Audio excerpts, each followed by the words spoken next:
جب ہم management principles کی بات کرتے ہیں کہ قرآن اور سنہ اس کے بارے میں کیا کہتے ہیں، تو بہت سارے اصول جو ہے نا وہ ایسے اصول ہیں جو ہر طرح کی مینجمنٹ پہ اپلائی ہو رہے ہوتے ہیں۔ ہم زندگی میں جب مینجمنٹ کی بات کرتے ہیں تو آرگنائزیشنل مینجمنٹ ہمارے ذہن میں سب سے پہلے آتی ہے کہ ہم کسی ادارے میں کام کر رہے ہیں یا میرا اپنا کوئی ادارہ ہے تو اس کی مینجمنٹ کی بات ہوگی۔ فیملی بھی ایک یونٹ ہے، ایک ادارہ ہے، اس کی مینجمنٹ ہے۔ کلاس روم آپ ٹیچر ہیں تو وہ بھی آپ کے لیے ایک چھوٹا سا اس وقت ایک سیٹ اپ ہے جس کو آپ نے مینیج کرنا ہوتا ہے۔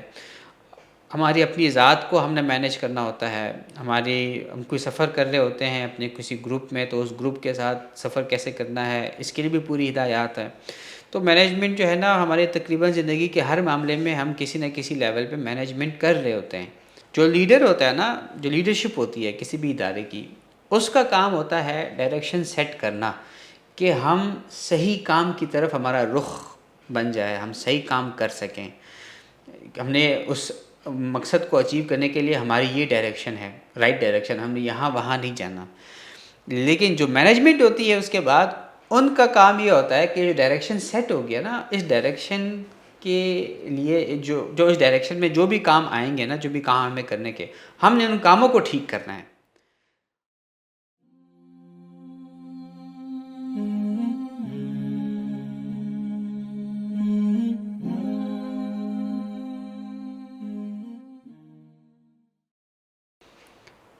جو ہمارے اس سبجیکٹ کے اس آج کے ویبینار کے لرننگ آؤٹ کمز ہے وہ 3 ہی ہیں۔ آپ سب کو علم ہے کہ قرآن میں لیڈرشپ اور مینجمنٹ سے متعلق جو وزڈم ہے بہت زیادہ ہے۔ ان میں سے کچھ چیزوں کو ہم فوکس کریں گے، ایک کیس اسٹڈی ڈسکس کریں گے جو قرآن میں موجود ہے، اور اس کیس اسٹڈی کو ہم ریلیٹ کریں گے ہمارے ڈفرینٹ سیگمنٹ آف لائفس کے ساتھ، ہماری زندگی کے ساتھ، اور ہم اس پہ بات کریں گے کہ کس طرح ان پرنسپلس کو ہم اپنی زندگی میں، چاہے وہ پروفیشنل ہو پرسنل ہو، ہم اس پہ اپلائی کر سکتے ہیں۔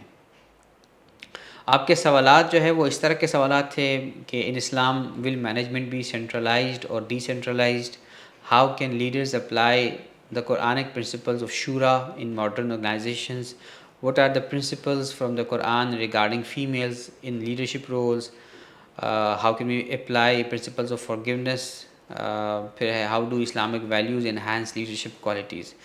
بہت اچھے سوالات تھے، اس لیے میں نے یہاں پہ نوٹ بھی کیے۔ میں کوشش کروں گا کہ اللہ ہمیں ہمارے وقت میں برکت عطا فرمائے کہ میں آخر میں نا ان سوالات کو مختصراً جو ہے ان پہ بات ضرور کروں گا انشاءاللہ، اور ہو سکتا ہے ہماری ڈسکشن میں آپ کے سوالات کے نا بہت سارے جوابات آ بھی جائیں گے۔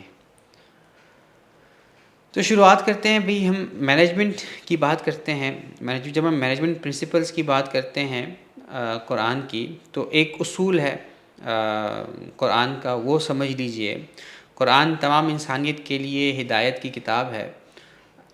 اس کا مطلب یہ ہے کہ تمام انسان، وہ کہیں بھی ہو، وہ کسی بھی سوشو اکنامک سیکٹر سے تعلق رکھتے ہوں، ان کی ایجوکیشنل لیول کوئی بھی ہو، قرآن اس زبان میں بات کرے گا جو سب کو سمجھ آئے گی آسانی کے ساتھ۔ قرآن پی ایچ ڈیز کے لیے نہیں ہے، قرآن ڈاکٹرز کے لیے نہیں ہے، قرآن فلاسفرز کے لیے نہیں ہے، گو کہ ان سب سیکٹرز کے لیے قرآن میں بے تحاشا ہدایات موجود ہے۔ لیکن چونکہ قرآن کا آڈینس جنرلی پوری انسانیت ہے، تو قرآن اس زبان میں بات کرتا ہے جس کے ساتھ سب لوگ ریلیٹ کر سکیں۔ جب ہم مینجمنٹ پرنسپلز کی بات کرتے ہیں کہ قرآن اور سنہ اس کے بارے میں کیا کہتے ہیں، تو بہت سارے اصول جو ہے نا وہ ایسے اصول ہیں جو ہر طرح کی مینجمنٹ پہ اپلائی ہو رہے ہوتے ہیں۔ ہم زندگی میں جب مینجمنٹ کی بات کرتے ہیں تو آرگنائزیشنل مینجمنٹ ہمارے ذہن میں سب سے پہلے آتی ہے کہ ہم کسی ادارے میں کام کر رہے ہیں یا میرا اپنا کوئی ادارہ ہے تو اس کی مینجمنٹ کی بات ہوگی۔ فیملی بھی ایک یونٹ ہے، ایک ادارہ ہے، اس کی مینجمنٹ ہے۔ کلاس روم آپ ٹیچر ہیں تو وہ بھی آپ کے لیے ایک چھوٹا سا اس وقت ایک سیٹ اپ ہے جس کو آپ نے مینیج کرنا ہوتا ہے۔ ہماری اپنی ذات کو ہم نے مینیج کرنا ہوتا ہے۔ ہم کوئی سفر کر رہے ہوتے ہیں اپنے کسی گروپ میں، تو اس گروپ کے ساتھ سفر کیسے کرنا ہے اس کے لیے بھی پوری ہدایات ہے۔ تو مینجمنٹ جو ہے نا ہمارے تقریباً زندگی کے ہر معاملے میں ہم کسی نہ کسی لیول پہ مینجمنٹ کر رہے ہوتے ہیں. تو ایک تو یہ بات سمجھنے والی ہے. آگے ہے نا ہم مینجمنٹ کی ایک مختصر ڈیفینیشن سمجھ لیتے ہیں. یہ ایک رائٹر ہے جنہوں نے کتاب لکھی ہے اسینشلز آف مینجمنٹ، ایک بہت ہی مشہور کتاب ہے. کوئی 50 سال سے یہ کتاب پڑھائی جا رہی ہے مینجمنٹ کی فیلڈ میں. وہ مینجمنٹ کو ڈیفائن کرتے ہیں کہ management is the process of designing and maintaining an environment in which individuals working together in groups efficiently accomplish selected aims. یعنی آپ نے کوئی ادارہ بنایا یا کوئی بھی کسی بھی لیول کا گھر ہے، ادارہ ہے، آپ کوئی اس طرح کا ماحول بنائیں، اس طرح کا ماحول ڈیزائن کریں اور اس ماحول کو چلائیں، مینٹین کریں کہ جتنے بھی لوگ اس ماحول میں ہیں وہ اس قابل ہو سکیں کہ جس مقصد کے لیے وہ ماحول بنا ہے اس مقصد کو وہ اچیو کر سکیں. ادارہ بنا ہے، ادارہ کسی خاص مقصد کے لیے بنا ہے، بزنس کسی خاص مقصد کے لیے آپ نے بنایا ہے، شروع کیا ہے. تو وہ جو مقصد ہے اس مقصد کو حاصل کرنے کے لیے آپ جو ماحول بناتے ہیں اور پھر اس ماحول میں لوگوں کو جس طرح سے مینیج کرتے ہیں کہ کیسے وہ سب لوگ مل کر جو ہے نا اس مقصد کو حاصل کر سکیں جس مقصد کے لیے وہ انوائرمنٹ ڈیزائن کیا گیا ہے، اس کو مینجمنٹ کہتے ہیں آسان سی زبان میں. اب یہ مینجمنٹ جو ہے وہ ڈیفرنٹ لیولز کی ہوتی ہے، ادارے ہوتے ہیں، لوگ ہوتے ہیں. ٹاپ لیول کی مینجمنٹ جس کو ہم اونرز کہتے ہیں، فاؤنڈرز کہتے ہیں، سی ای اوز کہتے ہیں. مڈل لیول کی مینجمنٹ ہے، مینیجریل لیول کی، اور لوور مینجمنٹ لیول ہے. یہ تینوں لیول کی مینجمنٹ کہیں نہ کہیں پہ چل رہی ہوتی ہے. اچھا، دوسری چیز یہ ہے کہ یہ تینوں لیول کی مینجمنٹ جو ہے نا وہ کسی نہ کسی وہ اپنا مینجمنٹ کا کردار بھی ادا کر رہے ہوتے ہیں اور لیڈرشپ کا کردار بھی ادا کر رہے ہوتے ہیں. مڈل لیول مینجمنٹ کسی کو لیڈ کر رہا ہوتا ہے، کسی کو فالو کر رہا ہوتا ہے. سی ای او جو ہے وہ نیچے پوری ٹیم کو لیڈ کر رہا ہوتا ہے، اوپر بورڈ آف ڈائریکٹر کو فالو کر رہا ہوتا ہے کہ جو بورڈ آف ڈائریکٹرز ان کو کہہ رہے ہوتے ہیں وہ ان کا امپلائی ہوتا ہے. اسی طرح لوور لیول مینجمنٹ جو ہے وہ جو نیچے بالکل ورکنگ کلاس ہے ان کو لیڈ کر رہا ہوتا ہے، اور جو مڈل لیول مینجمنٹ ہے ان کو فالو کر رہا ہوتا ہے. تو بیسیکلی ہماری زندگی میں ہم کہیں بھی ہوں تو ہم ایٹ اے ٹائم دو رولز میں ہوتے ہیں. ہم لیڈ بھی کر رہے ہوتے ہیں کسی نہ کسی لیول پر، فالو بھی کر رہے ہوتے ہیں. تو ایسا نہیں ہوتا کہ میں ایک سچویشن میں صرف لیڈ کر رہا ہوں، میں فالو نہیں کر رہا. نارملی ایسا نہیں ہوتا. تو لیڈرشپ اور مینجمنٹ یا فالوئنگ جو ہے نا وہ ایک ساتھ چل رہی ہوتی ہے. اس کی ایک بڑی خوبصورت ڈیفینیشن ہے جو پیٹر ڈرکر ہے، مینجمنٹ گرو ہے، انہوں نے اپنی کتاب میں لکھی ہے کہ management is doing things right, leadership is doing the right thing. جو لیڈر ہوتا ہے نا، جو لیڈرشپ ہوتی ہے کسی بھی ادارے کی، اس کا کام ہوتا ہے ڈائریکشن سیٹ کرنا کہ ہم صحیح کام کی طرف ہمارا رخ بن جائے، ہم صحیح کام کر سکیں. ہم نے اس مقصد کو اچیو کرنے کے لیے ہماری یہ ڈائریکشن ہے، رائٹ ڈائریکشن، ہم نے یہاں وہاں نہیں جانا.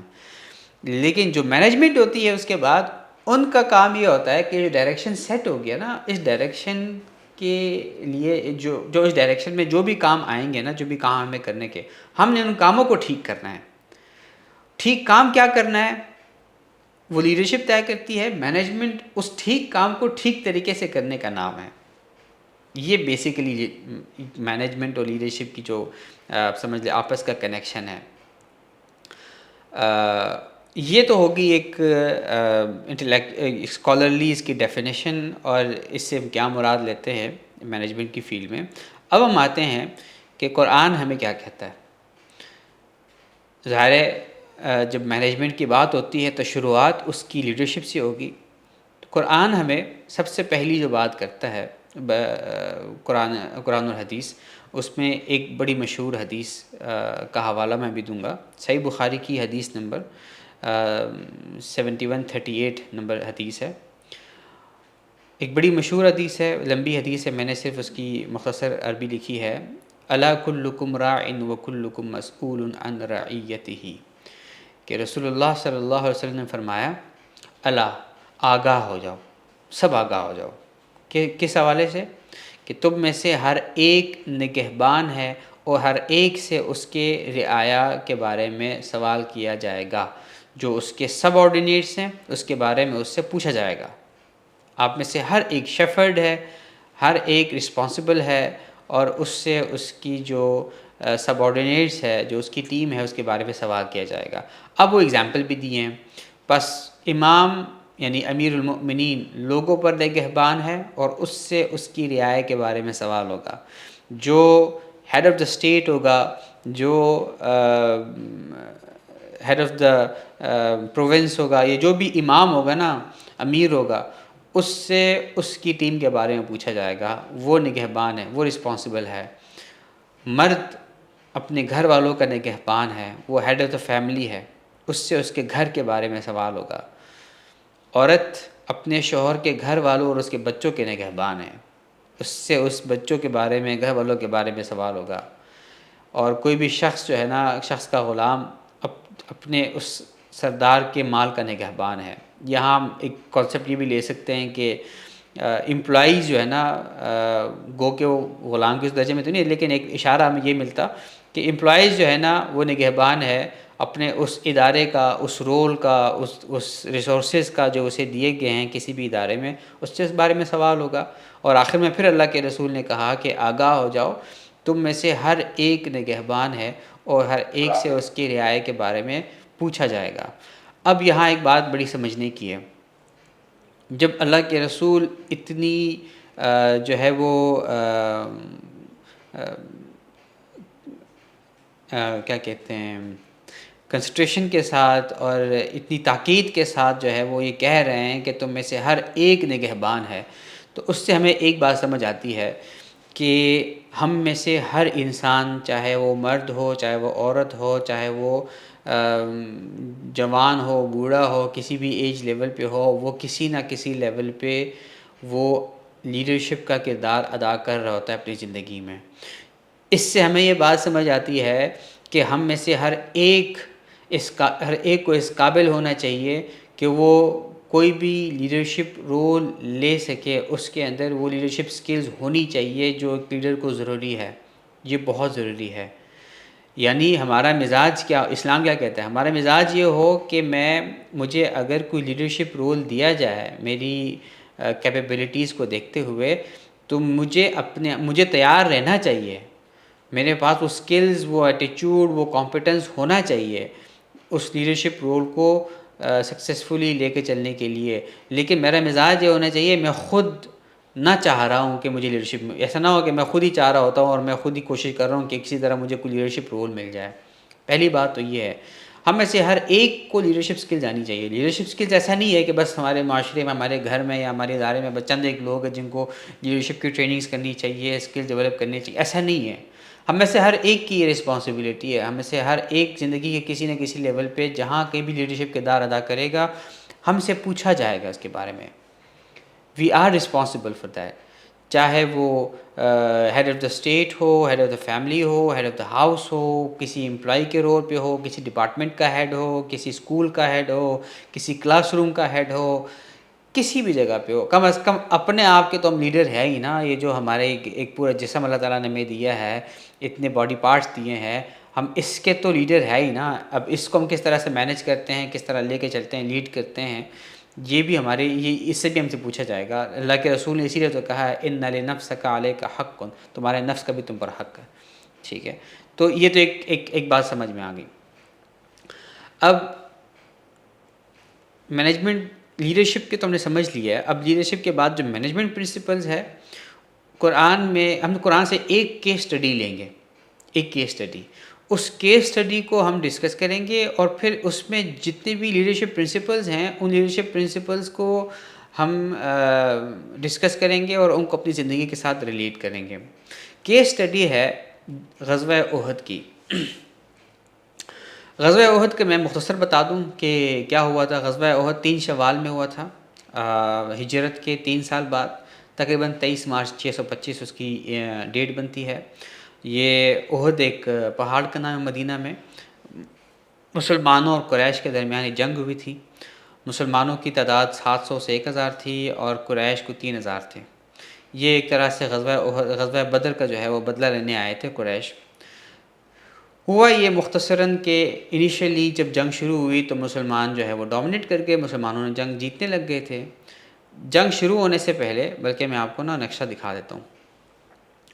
جنگ شروع ہونے سے پہلے یہ میں آپ کو تھوڑا سا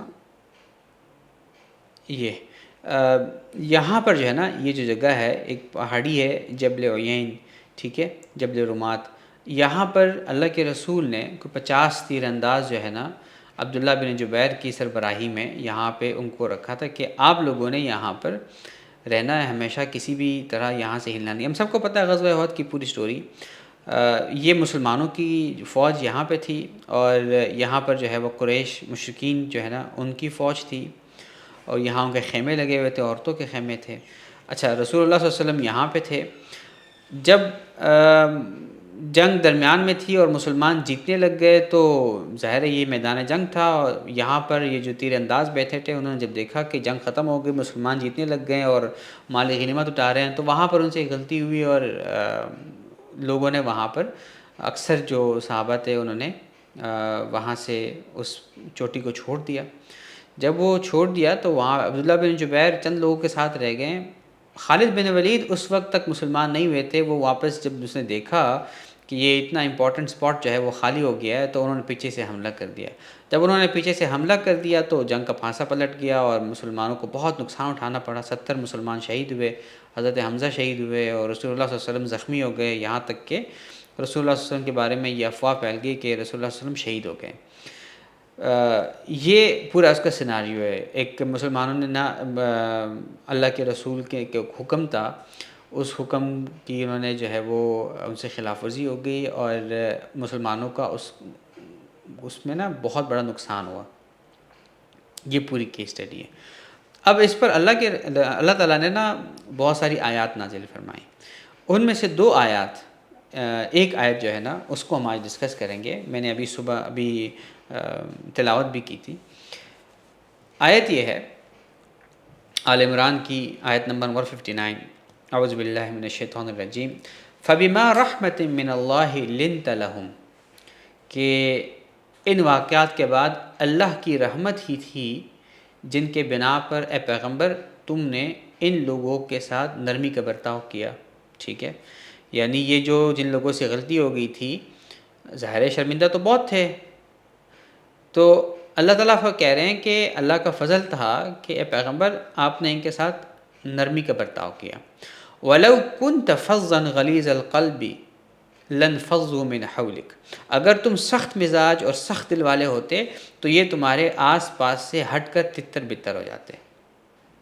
فَاعْفُ عَنْهُمْ، لہٰذا ان کو معاف کر دو، وَاسْتَغْفِرْ لَهُمْ، ان کے لیے مغفرت کی دعا کرو، وَشَاوِرْهُمْ، اور ان سے اہم معاملات میں مشورہ لیتے رہو، فَإِذَا عَزَمْتَ فَتَوَكَّلْ عَلَى اللَّهِ، پھر جب تم رائے پختہ کر کے کسی بات کا عزم کر لو تو اللہ پر بھروسہ کرو، ان اللہ یحب المتوکلین، اللہ یقیناً توکل کرنے والوں سے محبت کرتا ہے۔ اب اس کو ہم کھولتے ہیں کہ یہاں پر کن مینجمنٹ پرنسپلز کی بات ہو رہی ہے۔ سب سے پہلی چیز جو اللہ تعالیٰ نے رسول اللہ صلی اللہ علیہ وسلم کو کہا، جو ایک مینجمنٹ پرنسپل ہے، وہ یہ ہے کہ فَبِمَا رَحْمَةٍ مِّنَ اللَّهِ لِنْتَ لَهُمْ، بی مرسیفل۔ رحم کا مادہ ایک مینیجر میں ہر حال میں ہونا چاہیے کہ کائنڈنس اور کمپیشن اس کے اندر ہونی چاہیے۔ جو رحمت تم کہتے ہیں نا، اپنے اسٹاف کے لیے، اپنے نیچے لوگوں کے لیے وہ باعث رحمت ہو، باعث زحمت نہ ہو۔ اور یہ جو رحمت ہے نا، یہ جو کائنڈنس ہے نا، یہ سیمنٹ کا کام کرتا ہے۔ کسی بھی ادارے میں نا سیمنٹ کا کام کرتا ہے۔ ہم سیمنٹ کیا کرتے ہیں نا، اینٹوں کو جوڑتے ہیں نا، اور وہ اینٹ پوری عمارت بناتے ہیں۔ لوگوں کو ایک دوسرے کے ساتھ جو جوڑنے کا کام ہوتا ہے نا، وہ رحمت کا ہوتا ہے، یہ مرسیفلنس کا ہوتا ہے، کائنڈنس کا ہوتا ہے، کمپیشن کا ہوتا ہے۔ تو پہلی چیز کیا تھی کہ یہ کمپیشن ہے، اور چونکہ اس آیت میں کہا تھا فبما رحمت، اللہ کی رحمت تھی، اللہ کے فضل سے کہ آپ نرم دل تھے، تو یہ جو نرمی ہے نا اس کو اللہ سے مانگنی چاہیے کہ اللہ مجھے نرم دل بنائے۔ دوسری چیز کہ لینینٹ رہیں، ٹھیک ہے، کہ اگر آپ سخت مزاج ہوتے نا تو یہ آپ کے آس پاس سے نا تتر بتر ہوتے۔ تو دو چیزیں ہمیں یہاں پہ سمجھ آئی کہ ایک تو انسان کو لینینٹ ہونا چاہیے کہ وہ لینینٹ ہو، اس کو آسانی کے ساتھ لوگ اس کے ساتھ بات چیت کر سکے، اس کے ساتھ اپنا کوئی مسئلہ ڈسکس کر سکے، اس کے ساتھ اختلاف کر سکے، اور وہ اس کی الفاظ جو ہے نا، اس کی جو وے آف کمیونیکیشن ہے پولائٹ ہو، روڈنس نہ ہو، ہارش نہ ہو وہ الفاظ، اور اس کی جو ٹون ہے، اور نرم دلی اس میں ہو۔ اچھا یہ چیز اگر نہ ہوئی تو وہی ہوتا ہے جو ہمارے ہاں کچھ اداروں میں ہم دیکھ رہے ہوتے ہیں کہ لوگ اللہ سے دعا کر رہے ہوتے ہیں کہ ہمارا ہیڈ نہ آئے، لوگ دعا کر رہے ہوتے ہیں کہ یار سی او صاحب نہ آئے یا ہیڈ آف ڈپارٹمنٹ نہ آئے تو کتنا اچھا ہو، تو آپ کے آس پاس سے تتر بتر ہو جاتے ہیں۔ تو اللہ تعالیٰ یہاں بھی یہی کہتے ہیں نا کہ اگر آپ سخت دل ہوتے نا تو یہ آپ کے آس پاس سے ادھر ادھر تتر بتر ہو جاتے ہیں، بکھر جاتے ہیں، آپ کے ساتھ جڑ نہ پاتے، کبھی بھی ٹیم نہیں بنے گی پھر اس طرح سے کہ آپ کہیں گے بھئی ٹیم ورک ہو، لوگ ایک ساتھ اجتماعیت میں کام کریں، دیٹس ناٹ گونا ہیپن۔ اگر آپ سخت دل ہیں، اگر آپ سخت مزاج ہیں، سخت مزاجی ہے ہی نہیں ایک مسلمان کے لیے ایک کریکٹر ٹریٹ، بلکہ یہ تو اس کی ایک کمزوری ہے۔ تو اللہ ہمیں ایسے حال سے بچائے۔ آگے کیا بات ہوتی ہے، دیکھیں اب آپ اس کو نا اپنی زندگی کے ساتھ کمپیئر کریں، اپنے گھر کے ساتھ بھی کمپیئر کریں، اپنے ادارے کے ساتھ بھی کمپیئر کریں کہ آپ کے امپلائیز ہیں، آپ نے ان کو ایک رپورٹ پہ کام کرنے کا کہا تھا، پریزنٹیشن بنانے کا کہا تھا، یا کوئی بھی پروجیکٹ ان کو دیا تھا، گھر والوں کو کسی کام کا کہا تھا، یا اسٹوڈنٹس کو کسی کام کا کہا تھا، کچھ بھی ہو سکتا ہے، اور بہت امپورٹنٹ ٹاسک ہے، بہت امپورٹنٹ پروجیکٹ ہے، انہوں نے اس امپورٹنٹ پروجیکٹ کو جو ہے نا وہ بگاڑ دیا ہے۔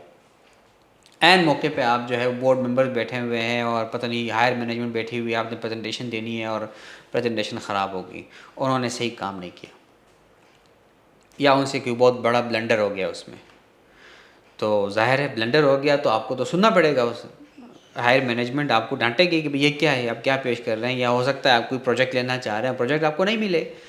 تو یہاں بھی تو یہی ہوا تھا، انہوں نے وہ اسپاٹ چھوڑ دی تھی وہ جنگ کے دوران، تو مسلمانوں کو بہت بڑا نقصان ہوتا ہے، مسلمانوں کا کیا، اللہ کے رسول جو ہے وہ اتنے زخمی ہو گئے تھے، اور حضرت حمزہ شہید ہو گئے تھے، اور بہت سارے صحابہ 70 صحابہ شہید ہو گئے تھے، کوئی چھوٹا نقصان تو نہیں تھا۔ یہ تو اتنا بڑا گلٹ ہے جو ان صحابہ کے دلوں میں ہوگا جنہوں نے وہ غلطی کی تھی۔ لیکن اللہ تعالیٰ کیا کہتے ہیں اللہ کے رسول سے کہ مینجمنٹ کو جو اصول بتا رہے ہیں، forgive them، فاعف عنہم، ان کی غلطیوں کو معاف کر دو، انہیں کہہ دو کہ میں نے تمہیں معاف کر دیا ہے۔ پہلی چیز تو یہ ہے، اپنے اندر اتنا حوصلہ پیدا کرو کہ جو اپر مینجمنٹ سے آپ پر پریشر آیا تھا، جو بلنڈر ہو گیا ہے، اس پریشر کو جو ہے نا آپ چینلائز نہ کرو اپنی نیچے سٹاف پر کہ وہ آپ وہاں سن رہے ہو آپ یہاں سنا رہے ہو۔ سب سے پہلی چیز یہ ہے کہ اگر وہاں پریشر بھی آ رہا ہے تو آپ ان کے لیے ایک امبریلا کا کام کرو، یہ پریشر ان پر نہ پڑنے دو، ان کو معاف کر دو۔ پہلی چیز تو یہ ان کے معاف کرو، کیونکہ most of the time, majority of the time وہ گلٹ میں ہوتے ہیں کہ یار ہم سے بہت بڑی غلطی ہوگی، غلطی ہو، ایسا نہ ہو کہ جان بوجھ کے کسی نے کیا، obviously that's not our point of discussion right now. ان کو معاف کرو، لیکن ہو سکتا ہے آپ ان کو معاف کرو لیکن وہ کہے کہ یار اتنی بڑی غلطی ہم سے ہوئی ہے، معاف تو کر دیے، لیکن ان کے اندر دل میں ابھی بھی وہ گلٹ، وہ جو سکارز ہے نا، وہ ابھی بھی موجود ہوں۔ پھر کیا کرنا ہے آپ نے؟ تو اللہ تعالیٰ اگلا سٹیپ بتاتے ہیں، معاف کرنے کے بعد ان کے لیے دعا کرو، ان کے سامنے جو ہے نا ان کے لیے دعا کرو، اللہ سے ان کے لیے معافی مانگو۔ اللہ کے رسول نے بھی یہی کیا، ان صحابہ کے لیے معافی مانگی، تو آپ بھی یہ کرو، آپ ان کے سامنے اللہ سے، ان کے سامنے بھی ان کے پیچھے بھی اللہ سے ان کے لیے معافی مانگو۔ اب یہ ایک بہت بڑی بات ہے، اگر کسی مینیجر میں، کسی لیڈر میں یہ بات آ جائے نا، یقین جانے اس سے بہت سارے ہمارے معاملات ٹھیک ہو جائیں۔ یہ کوئی ایسی بات تو نہیں ہے نا کہ ہم کہیں نہیں یہ تو بہت ہی آئیڈیل سچویشن ہے۔ کیا آئیڈیل سچویشن ہے؟ کیا ہم اپنی ٹیم کے لیے دعا نہیں کر سکتے ہیں؟ ان کے لیے فارگیونیس نہیں مانگ سکتے اللہ تعالیٰ سے؟ یہ تو سمپل سی بات ہے، بیٹھے بیٹھے کر سکتا ہوں۔ ان کی کسی غلطی پر اللہ سے معافی مانگوں، ان کو بھی معاف کر دوں، اللہ سے بھی معافی مانگوں کہ اللہ ان کو معاف کر دیں۔ ان کی تو رسپانسبلٹی تھی نا، انہوں نے وہ رسپانسبلٹی پوری نہیں کی، تو اللہ تعالیٰ جب کہہ رہے ہیں، پچھلی حدیث سے میں نے بتایا کہ آپ سے آپ کی رسپانسبلٹی کے بارے میں پوچھا جائے گا، تو آپ اللہ سے دعا کرتے ہیں کہ ان سے نہ پوچھیں، ان کو ان سے درگزر کا معاملہ کریں، ان کو معاف کر دیں۔ یہ بڑی بات ہوتی ہے، یہ بہت بڑا کریکٹر ٹریٹ ہے کسی بھی ریجن میں، چاہے آپ کے گھر میں ہو، چاہے آپ کے کلاس روم میں ہو، چاہے آپ کے ادارے میں ہو، اسکول میں ہو، کہیں بھی ہو۔ اچھا ہو سکتا ہے آپ ان کے لیے معافی بھی مانگو، آپ اللہ ان کے سامنے بھی اللہ سے جو ہے نا مغفرت مانگو، استغفار کرو ان کے لیے۔ ہو سکتا ہے پھر بھی ان کے دل میں کہ یار تو ہمارے جو ہیڈ ہے تو بہت ہو سکتا ہے ان کے ذہن میں یہ بات آئے کہ بہت نیک انسان ہے اور ہمارے لیے دعا بھی کرتے ہیں، لیکن پتہ نہیں اللہ تعالیٰ پتہ نہیں ان کا دل ہماری طرف سے کلیئر ہوا ہے یا نہیں ہوا، وہ نہیں وہ دل بالکل صاف ہوا ہے ہمارے لیے یا نہیں ہوا، ہم سے اتنی بڑی غلطی ہو گئی تھی، ہم نے اتنا بڑا بلنڈر کر دیا۔ تو اچھا اب یہ ہو کیا رہا ہے؟ اب یہاں پہ ہو یہ رہا ہے کہ جو اللہ تعالیٰ چاہتا ہے نا کہ کسی بھی ادارے کا، کسی بھی گروپ کا، کسی بھی اجتماعیت کا ماحول کیسا ہو، وہ ماحول یہ ہے کہ لیڈر اس قابل ہو کہ وہ اور لیڈرز تیار کر سکیں۔ لیڈرشپ ہے یہی کہ آپ خود اپنے اوپر سب کچھ ڈپینڈنٹ نہ رکھ رہے ہو، بلکہ آپ نیچے ٹیم ڈیولپ کر رہے ہو۔ کل کو اگر آپ سائڈ پہ ہو جاتے ہو، موت بھی آ سکتی ہے، آپ کا رول چینج ہو سکتا ہے، کچھ بھی ہو سکتا ہے، تو آپ کے جانے کے بعد وہ کام اسی طرح چلتا رہے بلکہ اس سے بھی بہتر ہو جائے، وہ کام خراب نہ ہو۔ لیڈر کا کام یہی ہے۔ تو اس کے لیے جو بنیادی شرط ہے وہ یہ نہیں ہے کہ آپ کے جو سب آرڈینیٹس سے آپ کی ٹیم ہے وہ آپ کو فالو کر سکے، نہیں، فالو آپ کو کریں، آپ کے جو آپ کے جو بھی کام ہے، جو گائیڈ لائنز ہے، لیکن اصل مقصد یہ ہے کہ وہ ان کو آپ سے محبت ہو، وہ محبت والا تعلق آپ کے ساتھ ہو جو صحابہ کرام کو رسول اللہ صلی اللہ علیہ وسلم سے تھی، تب جا کے وہ آپ کے ساتھ جڑے رہیں گے اور وہ اس قابل ہوں گے کہ وہ آپ کا وہ رول سنبھال سکیں۔ یہی ہوا تھا۔ تو ہو سکتا ہے ان کے دل میں ابھی بھی وہ خلش باقی ہو کہ پتہ نہیں آپ نے ان کو پوری طرح معاف کیا نہیں کیا، یا پتہ نہیں، ہو سکتا ہے آپ کے دل میں ابھی بھی یہ بات ہو، آپ نے معاف تو کر لیا ہے لیکن کہ یار ان لوگوں نے تو بڑا بلنڈر کیا تھا۔ اب اللہ تعالیٰ ایک بہت بڑی بہترین اسٹریٹجی بتا رہے ہیں، کنسلٹ دیم، مشورہ لیں ان سے۔ اب یہاں اصل بات آ گئی، اتنی بڑی غلطی کر دی، اتنا بڑا بلنڈر کر دیا، سارا جو ہے نا کام بگاڑ دیا ہے، اس کے بعد بھی آپ ان سے مشورہ کر رہے ہیں، یہ چیز ان کو جھنجھوڑ کے رکھ دے گی آپ کی ٹیم کو، کہ ہم نے اتنی بڑی غلطی کر لی اور اتنا بڑا بلنڈر ہم سے ہو گیا ہے، اس کے باوجود جو ہے نا آپ ہم سے مشورہ کر رہے ہیں ضروری معاملات میں۔ یہ چیز انہیں آپ کے ساتھ جوڑ دے گی، بالکل بانڈنگ آپ دونوں کے درمیان بنا دے گی کہ آپ ان سے مشورہ شروع کر دیں۔ تو اللہ کے رسول یہی کرتے تھے، مشورہ کرتے تھے۔ واقع افک ہمارے سامنے ہے، اس سے مشورہ کر رہے تھے، چھوٹے عمر کے صحابہ سے مشورہ کر رہے ہوتے تھے اتنے امپورٹنٹ معاملے پہ۔ اچھا پھر آگے کیا بتایا؟ مشورہ آپ نے کر لیا۔ اچھا یہ وہ چیز ہے، مشورہ بھی آپ نے آپ ان کے ساتھ نرم دل بھی ہیں، آپ ان کے ساتھ نرم مزاج بھی ہے آپ کا، آپ ان کے ساتھ آپ نے کو معاف کیوں کر دیا، بڑی غلطی پہ بھی معاف کر دیا، آپ نے ان کے لیے دعا بھی کی، آپ نے ان کے لیے مشورہ بھی، آپ ان سے مشورہ بھی لے رہے ہیں معاملات میں۔ اس کے بعد اللہ تعالیٰ کیا کہتے ہیں، جب آپ نے یہ سب کر لیا ہے نا، تو اب جو بھی فیصلہ آپ نے کرنا ہے نا، پوری یقین کے ساتھ فیصلہ کرو۔ کوئی بھی آپ کام کرنے جا رہے ہو، کسی بھی پروجیکٹ پہ جا رہے ہو، کوئی بھی ڈیسیجن لینا چاہ رہے ہو، اب ایک فرم ڈیسیجن لو اور اللہ پر توکل کرو، اب پریشان نہ ہو، ٹھیک ہے انشاءاللہ۔ اور یہی وہ چیز ہے جو اللہ تعالیٰ کو پسند ہے، کہ یہ توکل کرنے والے، کہ یہ سب کرنے کے بعد بھی وہ اللہ پر توکل کرے اور اپنے وہ فیصلہ کر لیں۔ یہ وہ چیز ہے جو ہمیں اس وقت اپنے اداروں میں امپلیمنٹ کرنے کی ضرورت ہے، اپنی زندگیوں میں امپلیمنٹ کرنے کی ضرورت ہے۔ سب سے پہلے مسئلہ کیا آتا ہے؟ سب سے پہلا مسئلہ یہ آتا ہے کہ ہمارا مزاج سخت ہوتا ہے اپنے نیچے لوگوں سے، ہم پولائٹلی بات کر ہی نہیں سکتے لوگوں کے ساتھ۔ دوسری چیز، ان سے کوئی غلطی ہو جائے تو ہم ان کو معاف ہی نہیں کر پاتے، یا اوپر سے مجھے پریشر آیا ہے، میں یہاں پر ان کو دبا رہا ہوتا ہوں۔ اس سے کبھی ادارے تو نہیں بنیں گے نا، اس سے تو بس وہی ہو رہا ہوگا، وہی آرگنائزیشنل پالیٹکس چل رہی ہوگی، وہی کھینچتانی چل رہی ہوگی، اور وہی مزاج چل رہا ہوگا کہ بس اللہ کرے آج ہمارا باس نہ آئے۔ لیڈر اس طرح کبھی نہیں بنیں گے، معاشرہ کبھی بھی اس طرح نہیں سدھرے گا۔ اللہ کرے ہم اس قابل ہو جائیں.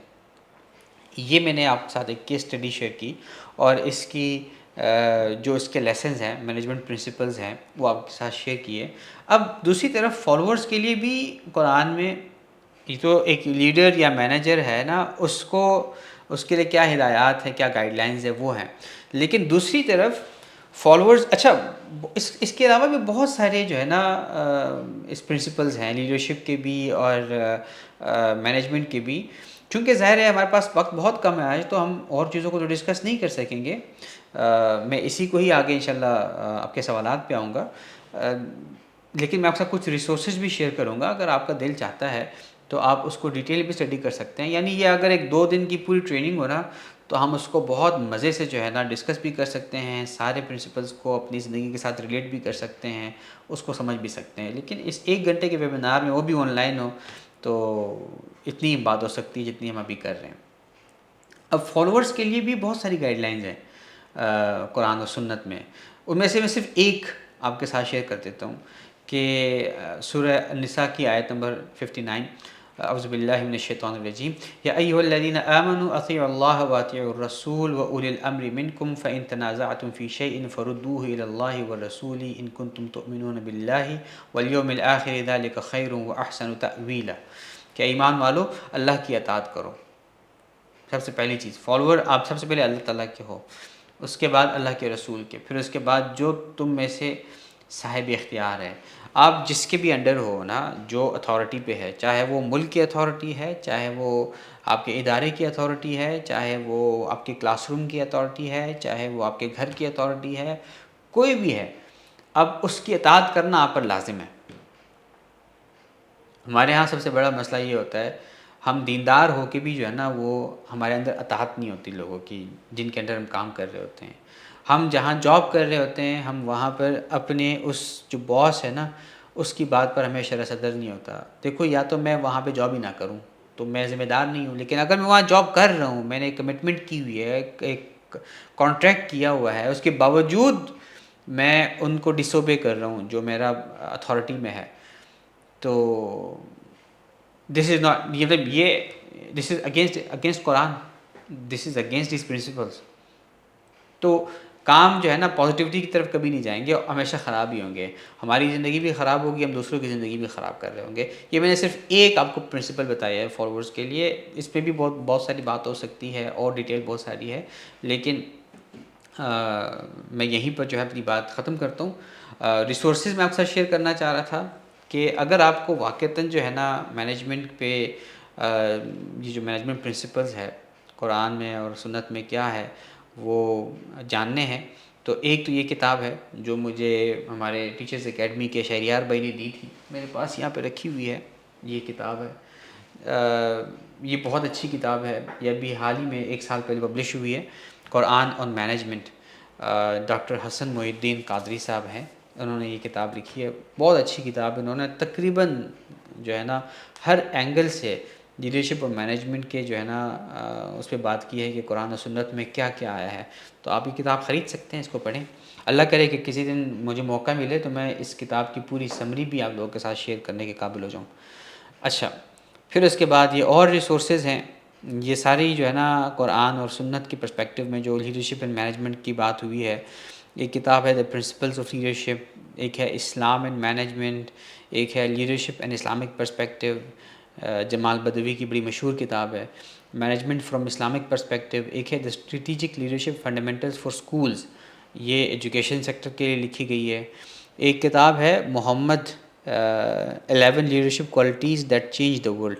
اچھا، ایک وہ ہے پروفیسر ہیں، ان کا نام ابھی نظر نہیں آ رہا، ایک پروفیسر ہے مینجمنٹ کے، لیڈرشپ کے، جن کو دنیا کا سب سے پہلا پروفیسر کہتے ہیں لیڈرشپ کا.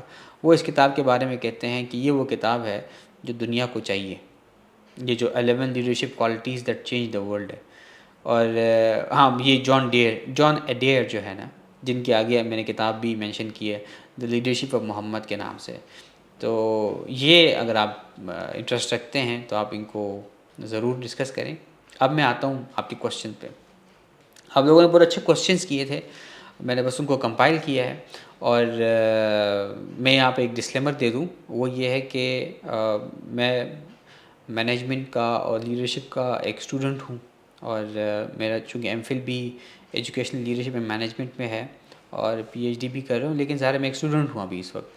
تو اور قرآن کا تو ویسے بھی ہم سب اسٹوڈنٹس ہیں، تو ہو سکتا ہے کہ میری رائے پختہ نہ ہو اس وقت کسی آپ کے سوال کے بارے میں، یا اتنا ان ڈیپتھ مجھے نالج نہ ہو، یقیناً ایسا ہی ہوگا، تو اس کے لیے میں معافی مانگتا ہوں. لیکن جو میری ایک ناقص سی انڈرسٹینڈنگ ہے میں وہ آپ کے ساتھ ضرور شیئر کر لوں گا. تو پہلا جو سوال تھا وہ یہ تھا کہ قرآن میں خواتین کے لیڈرشپ رول سے متعلق کیا پرنسپلز ہیں، کہ what are the principles from the Quran regarding females and leadership roles.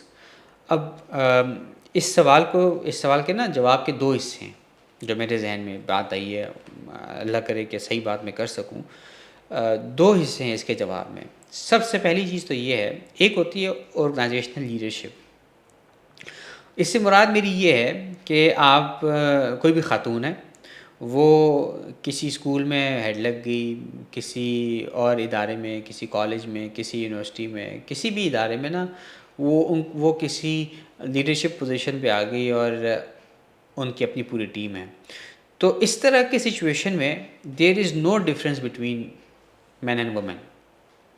جو پرنسپلز مطلب وہ جو پرنسپلز ہیں نا لیڈرشپ کے یہاں پر، وہ سب کے لیے ہے، اس میں کوئی جینڈر اسپیسیفک وہ نہیں ہے. وہ سب جو لیڈرشپ پرنسپلز ہیں وہاں پہ بھی اپلائی ہوتے ہیں، وہ کسی مرد پہ بھی اپلائی ہوں گے، تو اس میں کوئی فرق نہیں ہوگا. آپ کے جینڈر کا کوئی فرق نہیں ہے اس میں. آپ کسی بھی لیڈرشپ پوزیشن میں ابھی ہیں نا، ہیڈ آف ڈپارٹمنٹ ہے، تو اگر مرد یہاں پہ ہیڈ آف ڈپارٹمنٹ ہوتا تو اس پہ بھی وہ رسپانسبلٹی ہوتی، اور آپ پہ بھی وہی رسپانسبلٹی ہے، آپ نے بھی وہی کرنا ہے. تو آپ کی جو کیپیبلٹی ہے، جو آپ کا کمپیٹنس ہے، وہ میٹر کرتا ہے وہاں پر. آپ کی پرفارمنس میٹر کرتی ہے کہ آپ کا جو، اگر ہم اسلامک قرآن کے دیکھیں پرنسپل، تو آپ کے اندر بھی تقویٰ ہونا چاہیے اپنے ڈیسیجنز میں، جو آپ وہ رسپانسبلٹی ادا کر رہے ہیں، گاڈ کانشیسنس آپ کے اندر ہو، کمپیٹنس ہو، انصاف ہو. تو اس میں کوئی جینڈر اسپیسیفک وہ نہیں ہے بات. یہ تو ایک بات ہوگی.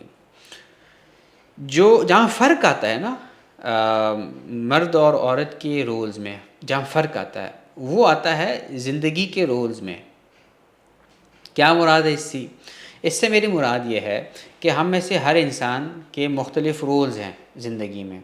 اچھا، یہ ایک بہت ڈیٹیل ڈسکشن ہوتی ہے بیلنسنگ آف رولز کی اور آرڈر آف ریلیشن شپس کی. میں آپ کو صرف ایک آپ سمجھ لیں کہ اس کے خلاصے کے بھی خلاصے کا خلاصہ بتا رہا ہوں. ہماری ورکشاپس ہوتی ہیں نا، اسٹریٹجک ویژنس کی ورکشاپس ہوتی ہیں، جس میں بہت ڈیٹیل میں اس پہ ڈسکشن ہوتی ہے، بہت ڈیٹیل میں ہوتی ہے. کبھی موقع ملا تو ہم کر لیں گے. ہمیں سے ہر انسان، چاہے مرد ہے یا عورت ہے، چھوٹا ہے بڑا ہے، وہ اس کے زندگی کے کچھ نہ کچھ رولز ہوتے ہیں.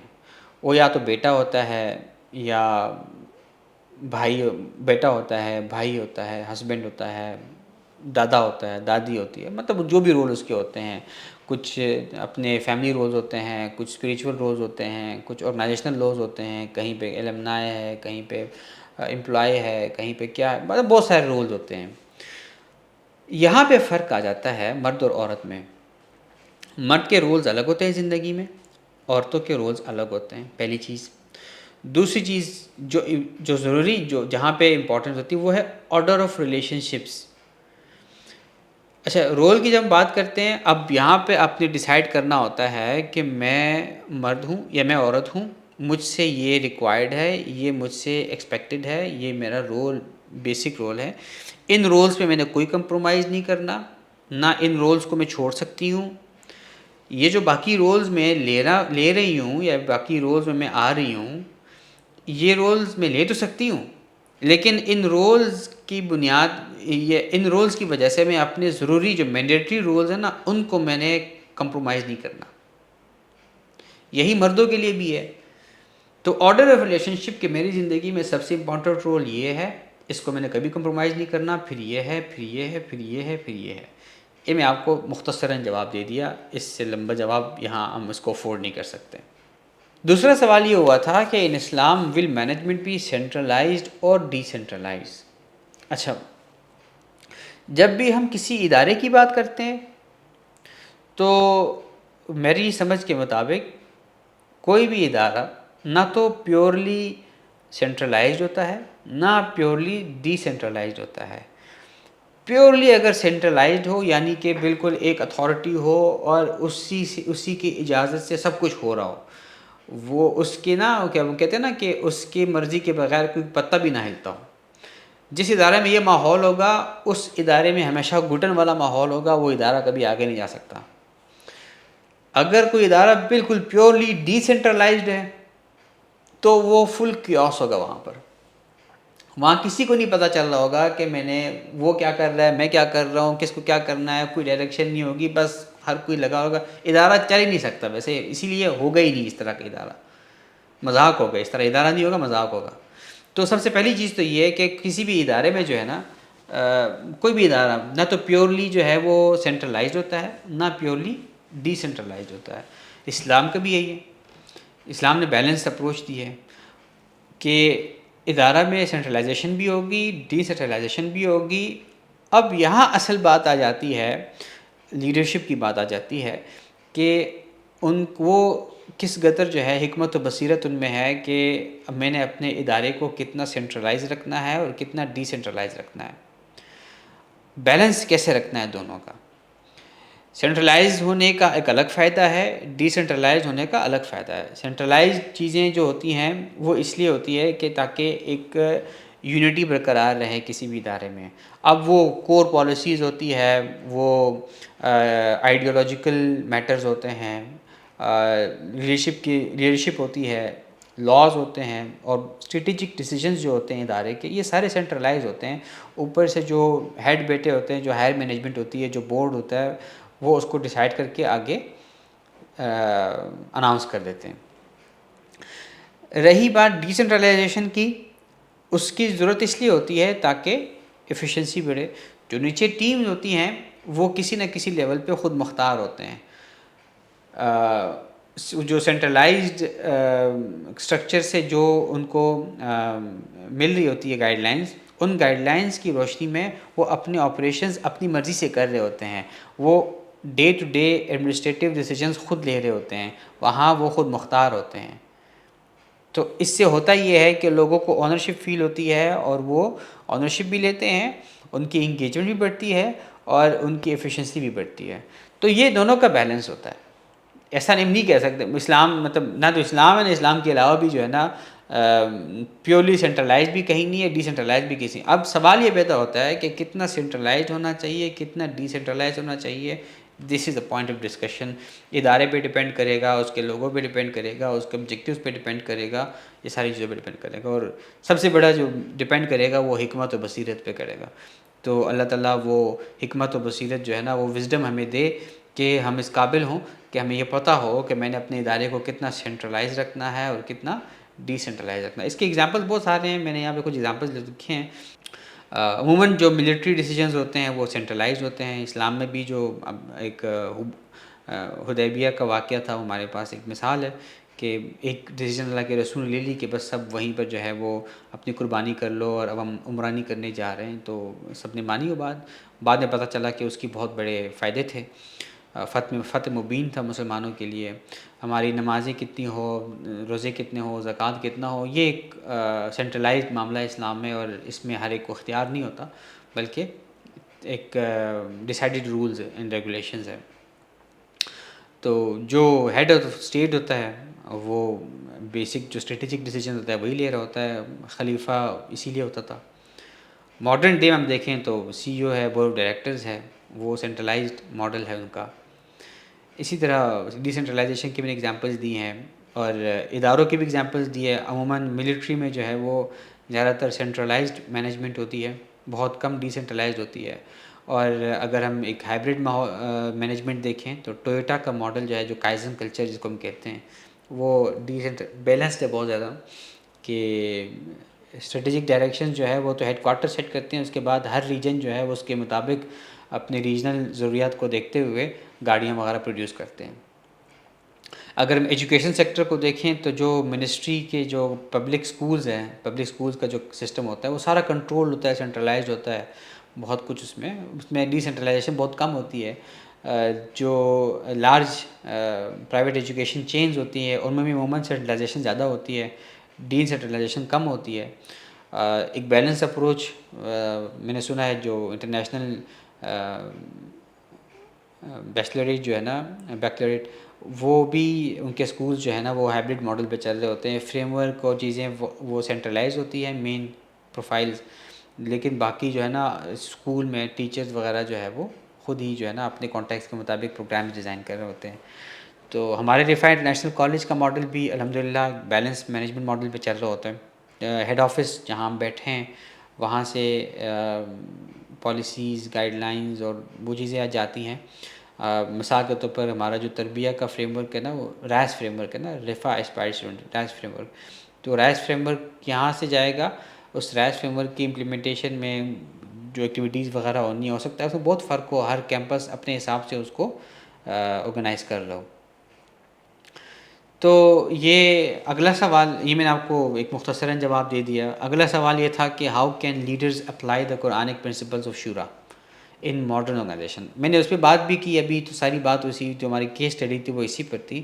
مختصراً یہی ہے کہ اگر ہم چاہتے ہیں کہ جو کنسلٹیشن اور شورا کا کانسیپٹ ہے قرآن میں جو آیا ہے وہ ماڈرن آرگنائزیشن میں آئے گا، اوپن کمیونیکیشن سے آئے گا۔ اوپن کمیونیکیشن سے مراد یہ ہے کہ ٹیمز کی ریگولر میٹنگ ہو، وہ ایک دوسرے کے ساتھ اپنے آئیڈیاز شیئر کریں، اپنے کام پہ ڈسکشن کریں، اور آپ کا ایک بہترین سجیشن سسٹم ہو۔ یہ بہت ضروری ہے اداروں کے لیے کہ جہاں پہ اگر کوئی سجیشن دے بھی رہا ہے نا تو وہ انانومس ہو تو زیادہ بہتر ہے، ورنہ تو ہمارے آپ کو پتہ ہے کلچر بعض اوقات ایسا ہو جاتا ہے نا کہ وہ اس سجیشن میں اگر کسی کے کوئی شارٹ کمنگ ڈسکس ہوئی ہیں تو وہ پھر پرسنل لے لیتے ہیں۔ اوپن ڈور پالیسیز یعنی کہ جو ہیڈ ہے اس کا دروازہ ہر وقت کھلا ہے، تو آپ کبھی بھی جا کر اس کے سجیشن دے سکتے ہیں، اس کے ساتھ کوئی چیز ڈسکس کر سکتے ہیں۔ دوسری ضروری چیز جو ہے وہ یہ کہ ڈیسیجن میکنگ میں ایکسپرٹس کو انوالو کریں، ایڈوائزری بورڈز بنائیں، انڈسٹری کے جو بیسٹ پریکٹسز ہیں وہ لوگوں سے پوچھیں کہ کیا ہو رہا ہے انڈسٹری میں، جس انڈسٹری کے ساتھ آپ کا تعلق ہے، اور جو آپ کی ٹیم میں ایکسپیرینس لوگ ہیں ان کو اور زیادہ اپنی مشاورت میں انوالو کریں۔ ریگولر ٹیم میٹنگز تو ہو رہی ہے لیکن اور ان کو اپنی ہائی لیول کی مشاورت میں شامل کریں۔ لیڈرشپ بنے گی اسی طرح سے، اور یہی وہ پرنسپلز ہے جو قرآن نے دی ہے، یہی وہ پرنسپل ہے جو سیرت النبی میں ہے، یہی وہ پرنسپل ہے جو آج کل کے دور میں کامیاب اداروں میں موجود ہے۔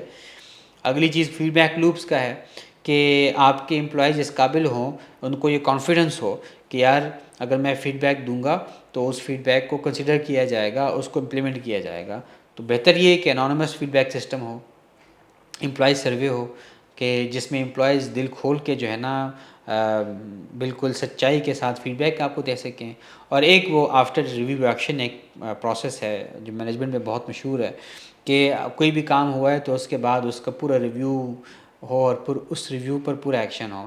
میں نے بہت ساری جگہوں پہ دیکھا ہے کہ کوئی بھی کام ہوتا ہے نا تو بس اس کام کے دوران جو ہے نا پوری جان لگا لیتے ہیں ساری ٹیم، لیکن جیسے ہی وہ کام ختم ہو جاتا ہے، پروجیکٹ ختم ہو جاتا ہے، اس کا ریویو بہت کم ہوتا ہے، یا اگر ریویو ہوتا بھی ہے تو بس صرف ایک رسمن جو ہے نا ایک ریویو کر لیتے ہیں کاغذ بھرنے کے لیے۔ اصل جو ریویو ہوتا ہے جس کو ہم آفٹر ریویو ایکشن کہتے ہیں، یہ پورا کانسیپٹ ہے، اس کی کتابیں بھی ہیں، وہ نہیں ہوتا ہمارے ہاں۔ یعنی ہم اپنی ایکسپیرینسز سے واقعتاً سیکھنے والے نہیں ہوتے۔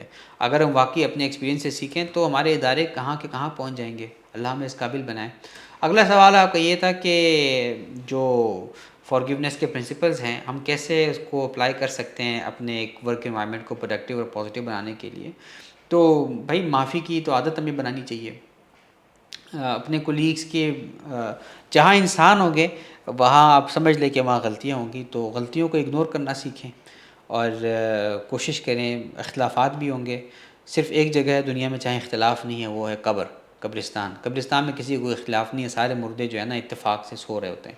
تو جہاں انسانوں کا معاشرہ ہوگا، زندہ انسان ہوں گے، وہاں اختلافات ہوں گے۔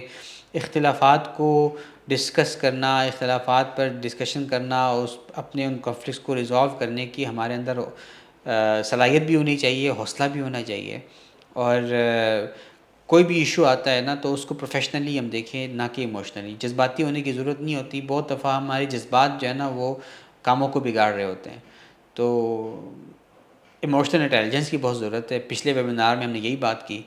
تو جہاں پاسبل ہو وہاں اپنے کولیگس کو، اپنے امپلائیز کو دوسرا چانس دے دیا کریں، ٹھیک ہے، تو جہاں پاسبل نہ ہو وہاں نہ دیا کریں. تو یہ کچھ بیسک چیزیں ہم یہاں پر اپنے آج کی اس ویبینار کا اختتام کرتے ہیں.